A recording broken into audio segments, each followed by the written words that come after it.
What's up, y'all? Grandmaster Raven Stirred here. A lot of y'all were commenting on that two nights trap video I did, and how you wanted more casino, you wanted more tricks, you wanted more traps.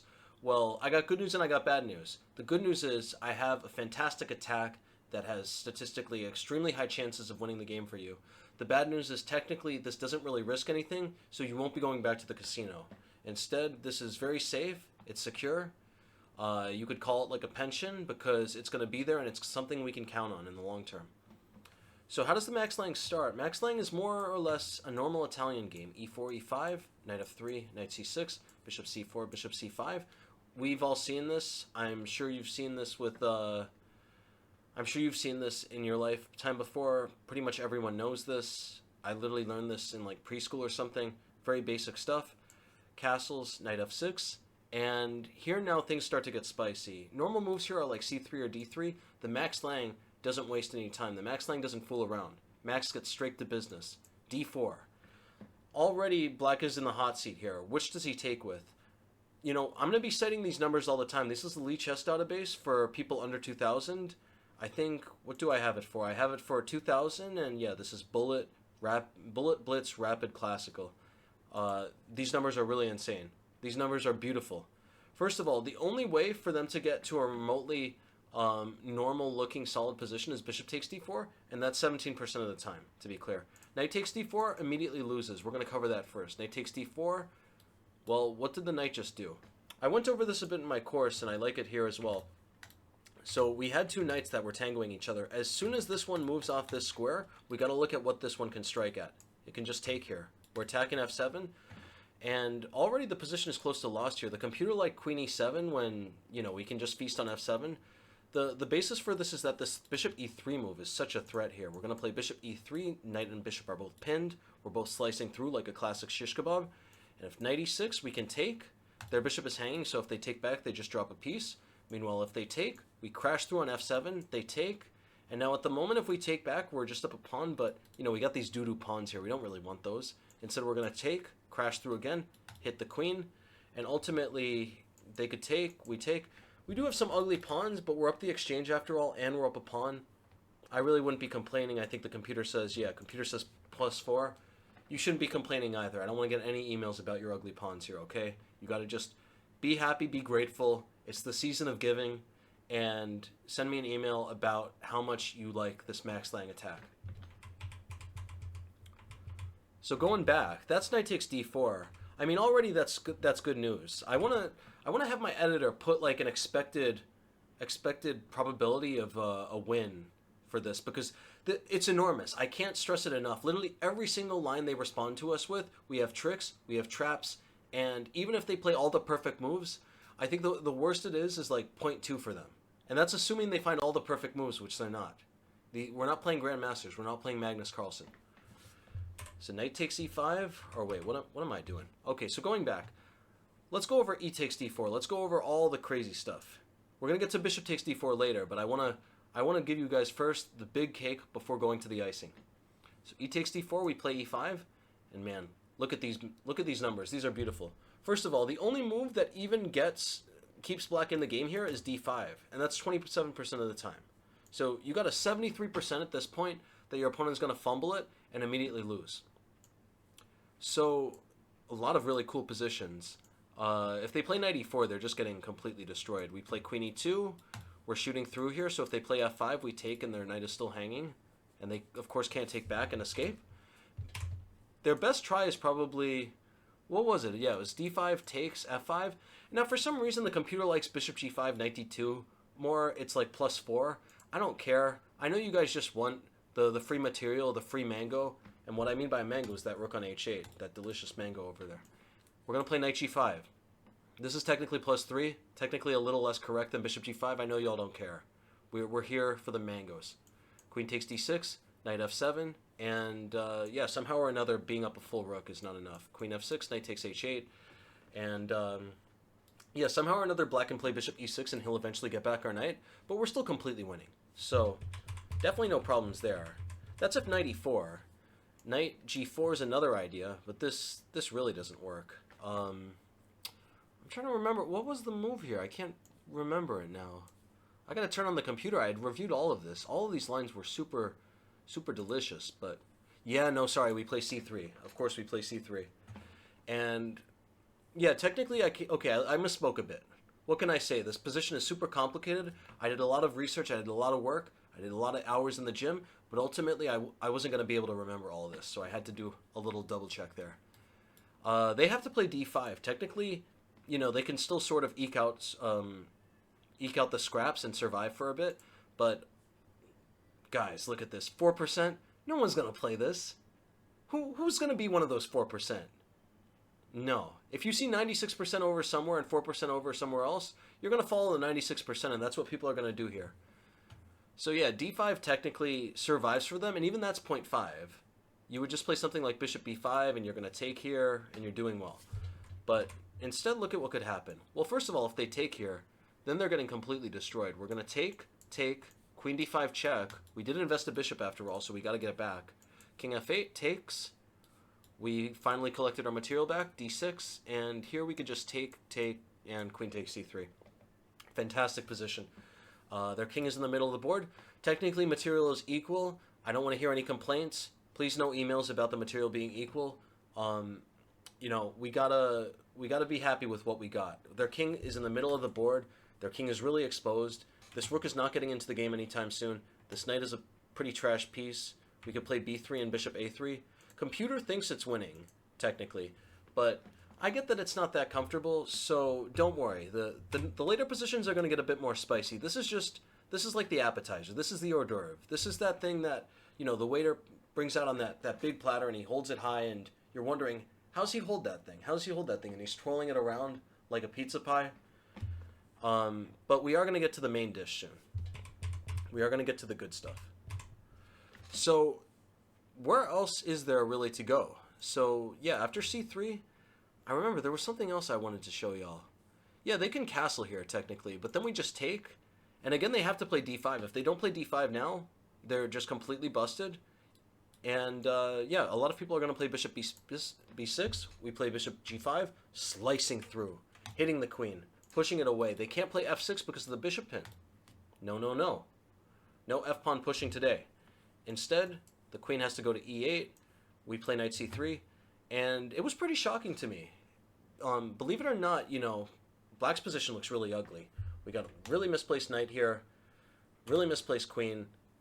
Really underdeveloped queenside and rooks. But at the same time, can it really be that bad? It turns out it's like +4, which is crazy. It's literally completely lost for black. One idea is that this knight is about to get pushed back, and when the knight has to go back somewhere like here, we're going to chop and completely ruin the structure. One line I liked was d6, takes. We play h3. They play knight f6. We chop, they take, and we hit them with knight d5. Boom! We're going for f6. We're going for all the candy. This position is just a disaster for them, honestly. Like, they could play queen d8, and perhaps the game is still going on. I think the computer says like it's +3 here. This looks so unbelievably uncomfortable. This queen can't move because this pawn is hanging. The bishop, we can always take the bishop whenever we want. We're going to go queen d2, queen h6. We could think about just bringing our rook into the g-file. I'll let y'all figure out how you want to win. All I can give you are the tools. I can't do anything more than show you the way. So here, yeah, that was a cool line I saw after d6. And yeah, technically, I do want to point out that after castles takes, even if they find d5 now, at this point it's already lost. The point is that after bishop b3, bishop b6, knight c3, we have a lot of pressure here. And after knight e7, we can push them with h3, and their knight has to go to this ugly h6 square where we can chop it and give them the doo-doo pawns. Yeah, just for reference, these are the the aforementioned doo-doo pawns. So going back, that's after knight g4. I think, what was it? Knight h5, we just play knight g5, and this is literally a dream come true. Knight g5, we're hitting the knight, and yeah, the game is literally over. We're hitting f7, we're hitting the knight. I'm not going to go any further with that. They can also play knight g8. This was shocking to me. We play knight g5. They play knight h6. I think the computer says this is like +4. Yeah. The computer says +4. And do you know what the move is here? We don't need to do anything. We don't need to chop. We don't need to massacre. We don't need to do anything remotely violent or particularly aggressive here. We just need to make the very slow, the very quiet rook e1. Just waiting. Just waiting in the deep. We're defending the e-pawn. We're also anticipating d6. Of course, black wanted to develop that bishop. Now if d6, we crash through with e takes d6, and we have a lot of pressure there. This is a really beautiful point. 91% of people play castles here. I don't know a human, a dog, an alien who won't play castles in this position. Everyone is going to castle. They're going to see that d6 runs into the check, and they're going to castle. This is completely lost. It's over. We play queen d3. We're hitting this. Checkmate is in the air. g6, and it looks like black is surviving, but now we really start to see why this knight is so bad here. Queen h3, zooming through. If the knight moves, of course we crash through with mate. Their king has to come up to g7. And now we have a really beautiful tactic. Takes, takes, takes. Apparently this position has been reached 1,000 games, if you can imagine. 1,000 games have reached this position. I'm pretty impressed that people played king g7 here. If I was black in this position, I'd be head full of the vinegar, and I would just run straight into the battle with king h5. The best move is king g7, but of course we're completely winning. We're going to push them back, and now we got a really nice discovery check here. Knight takes queen, and we're going to pick up this rook later. If their king moves, we just pick up the rook. If the rook moves to block, then of course we just snatch the rook. King h5, though, I wanted to show y'all this. This is really cool. You better get ready for this one. Go throw, what is that popcorn called? Act 1? Act 2. Act 2 popcorn. Go throw them in the microwave. Get ready, because you're about to see a show.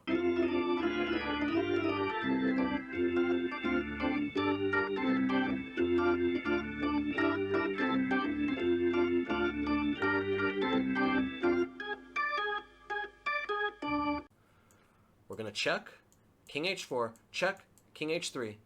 And I don't mention it all the time, but I am a grandmaster. I was thinking about this position for a good 20 seconds, and I couldn't find anything. So I was really surprised that there's a checkmate here. Knight h6. Beautiful. Masterful stuff. Knight h6 covers the g4 square, and now there are immediately two threats of mate. Bishop f1 and bishop g4. It's unstoppable. There's no way for black to save the day. He could try to sacrifice, hoping that if we take, he plays d3 to muddy the waters. No siree, we're just playing bishop g4 with mate. Really, really beautiful stuff. Honestly, giving you my personal coach's perspective, I always knew this line was a full can of worms. But only looking at it now and looking at these numbers, do I really appreciate just how much of a complete beatdown, complete masterpiece this is. It's what am I talking about, masterpiece? I mean massacre. So knight g5, yeah, knight h6 doesn't work either. They're just completely busted here. They could take on e5. We play rook e1. We're hitting the knight, and if d6, we can just take here. I gotta double check the computer. I don't want to be telling you guys anything technically incorrect. Yeah, this is completely winning. Plus 3.6. Fantastic. The queen is hit. The mango on h8 is hit, and also the steed is hit. You probably don't want to take the steed though. Instead, it's better to play f4 and round up the steed with this f pawn here. So all in all, this is really fantastic stuff. So e takes d4, e5. Now let's get to the unfortunate part, which is that they can play this d5 move. Some people are going to play this. I honestly don't think that many. It's only 27% in the database, and yeah, it's the game is still going to get more crazy. Trust me. This is only the beginning of the tightrope. Literally, when they play d5, they're getting set up for having to find several different moves, and if they don't find these several different moves, they're going to get completely destroyed here, demolished like a wrecking ball. So we take, they take, we throw in the check, and already here is their first conundrum. Do they play king f8 or do they play bishop e6? King f8 is a pretty logical move.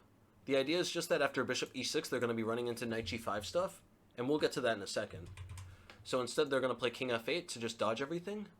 Now we play a really beautiful waiting move, knight bd2. I got to actually check the computer just to remember. There's like one move here which sort of survives for them. It's bishop b4. That's the only move which sort of survives for them. The bad news is it sort of survives for them. The good news is it's literally 1%. It's been played in 2 games. Guys, you got to buy now. This is the perfect gambit. And even if they find this, it's 0.5 for you. So who would worry? This is a really beautiful position. The idea is that if they take here with either piece, with the queen or the pawn, then in both cases they're just getting shackled. Takes, knight e4, we're hitting the bishop, and if they go back, we can hit them with a check, king g8, and now we got a really nice combination. Knight takes f6 to clear the way, queen has to take, and rook e8 mate. I'm pretty shocked that this has only been reached in one game. This seems like a very logical course for the game. So I would have expected the numbers to be way higher here. They can also take with the queen. If they take with the queen, we just play knight e4. Queen e7 isn't going to work. This is lining them straight up for a lot of tricks. We'll play bishop g5 to push their queen away from the bishop. It did have to defend it. f6, knight takes. Come on. Just look at this. It's beautiful. It's one of the best positions I've ever seen. The queen moves anywhere, you can just collect the queen. Otherwise, I really don't know what else to tell you. If the queen stays over here, you can just take with check and, pick up the queen anyway. So instead they have to choose queen f5.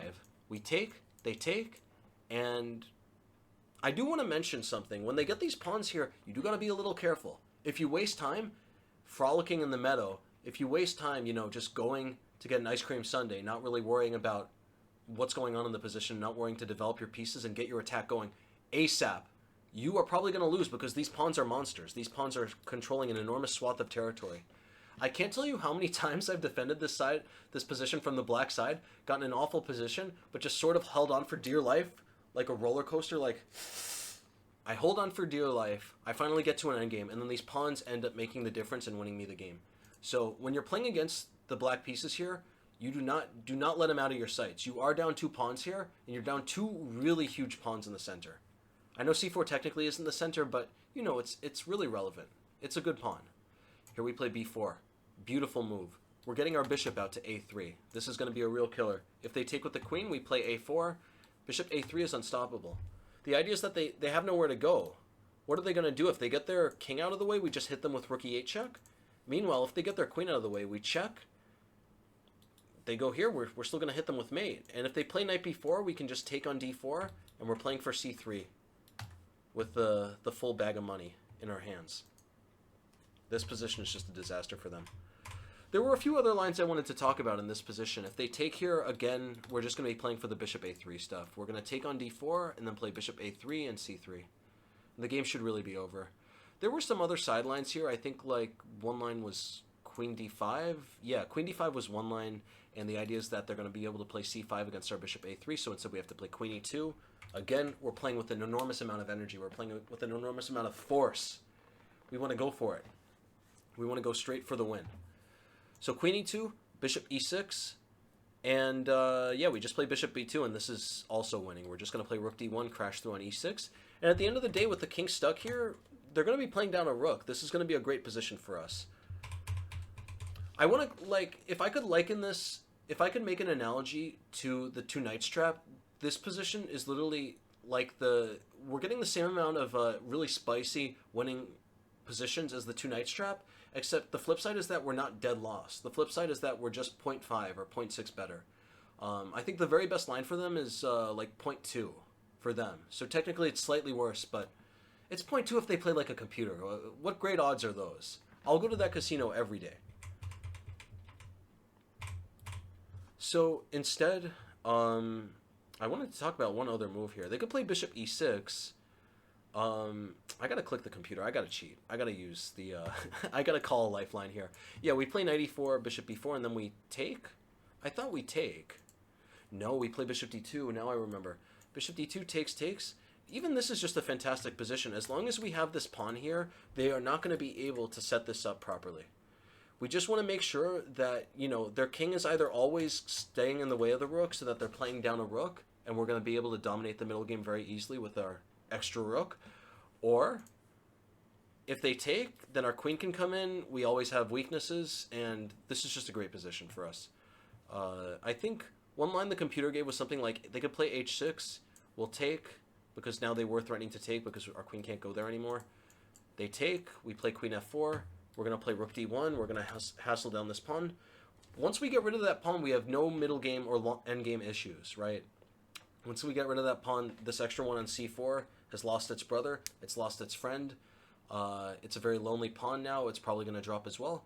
Meanwhile, the flip side, look at this king. It is missing a g-pawn after all. And we have very, very basic types of attack that might work. Knight g3, knight h5, queen g3, maybe even the sophisticated rook d1. And just crashing through here, something like that. I assume that would work. Maybe it doesn't. Maybe rook d1 and rook e3 with a pin is more sophisticated or more classy, as you'd call it. Maybe a fancy feast even. So going back, I do want to talk about one other thing. So rook e1 check, bishop e6. This is the big boy stuff. This is the main line. I cannot tell you how many times I've coached a student who plays e5, and I have literally been so nervous when I teach them this opening, because it's literally, if they don't play exactly what to do here, they are going to be losing. They still need to walk the tightrope. The tightrope only keeps going in this opening. It never stops. Knight g5. If they take on f6, now we have a really classic trick. This bishop is loose, and this king also might be loose. We take, and queen h5. You can take that bishop straight to the bank. So they have to play a series of unbelievably hard to find moves. The only real way they would know these moves is if a coach has taught them it. The first one is queen d5. This is anticipating our queen h5 stuff. Again, I think this is beyond the realm of possibility that anyone who hasn't learned this specifically would be able to figure out that they're just supposed to ignore the fact that we can take here. And we aren't supposed to take there, by the way. If we take, they play rook g8. All of a sudden, they might start having an attack over here. And now we hit them with another tactic, knight c3. To their credit, most people who play queen d5 seem to remember the line. They take on if they take on c3, they're getting completely busted. With queen takes d5, the bishop is pinned. You got yourself a queen. Instead, they could play queen f5. And here, there are a few moves here. I've seen some people play f takes g7. I really like g4. Technically, according to the computer, I do want to make this. I do want to make this qualifier, or this nuance, that I think technically, according to computer, knight ce4 is 0.5, and g4 is not that good. Here's my question to you. You clicked on this video for a reason. You want to go to the casino. This is my allowing you to go to the casino. Knight e4 is a better move. Definitely a better move. And if they walk this much of the tightrope, there's a good chance that they'll be able to walk the rest. But there's also a chance they won't. g4 gets you a 50-50 chance that they mess up here. 48% plays queen g6. 47% plays queen takes f6. Which do you think is better? Make the decision right now. Which would you bet is better? Queen g6 is the move that survives for them. If they play queen g6, we play knight ce4, bishop b6, f4. The game is just completely nuts. I mean, at this point, you know, you gotta go find some super GM to analyze this game. This is beyond my pay grade here. I don't know what's going on here. But they play queen takes f6. I remember this because I made this mistake in a game, and luckily my opponent didn't know what to do, but afterwards my friend showed me that I was just dead lost as black. White was winning, to be clear. Knight d5, hitting the queen, queen d8, and now smash. Rook takes, pawn takes, knight takes e6. Both knights defend each other. This queen cannot take because of the knight fork. Meanwhile, what is black going to do? Pretty much anything can just be met by knight takes e7.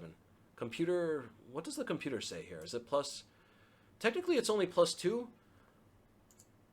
But come on, that's definitely good enough. Queen d7, we take, king f7.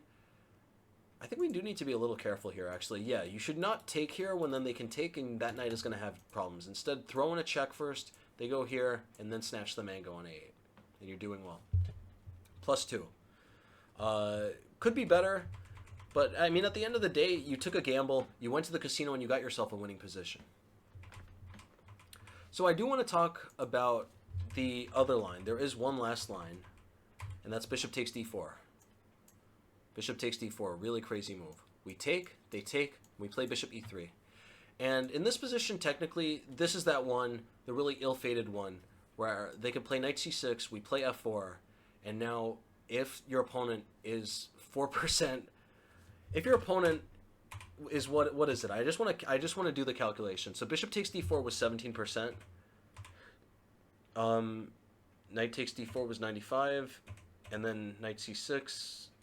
Knight c6 was only 63, so literally, like, they have to just walk this tightrope to be doing remotely okay. So f4, so what is that? So, yeah, if they play queen e7 here, technically you're slightly worse. I would want to play knight c3 here, but then they're going to take, and you need to be very careful now. If you take this way, ouch, that's going to hurt. You just lost your bishop because your queen is also getting hit. It's not a good one. You could play bishop d5, though, and the game is still tense. Lichess is saying 0.4, 0.3 for black. Who cares? Who's really going to bother? But I want to point out, I'm just losing my train of thought here because this position is just really overwhelming me with how complicated it is. What is that? 17% times 4% times like 65%. 65% times 4%. We got a lot of quick maths coming up. 65% times 4%. What is that? That is 2.3. I would assume... No, sorry. 2.3? No. 2.6%. 2.6% times 17%. That's like 0.0... That's literally like 0.4%. So you have a 0.4% chance... I'm definitely going to put this in the title, so you'll already have known this number. 0.4% chance that you're worse in this gambit.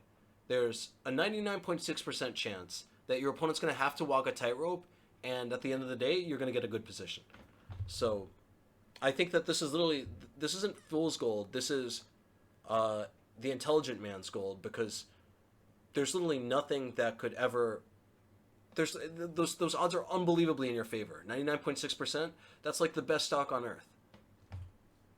I did want to talk a bit about this position. So there are a lot of ways that they can mess this up. If they take on e4, we hit them where it hurts. Queen d5.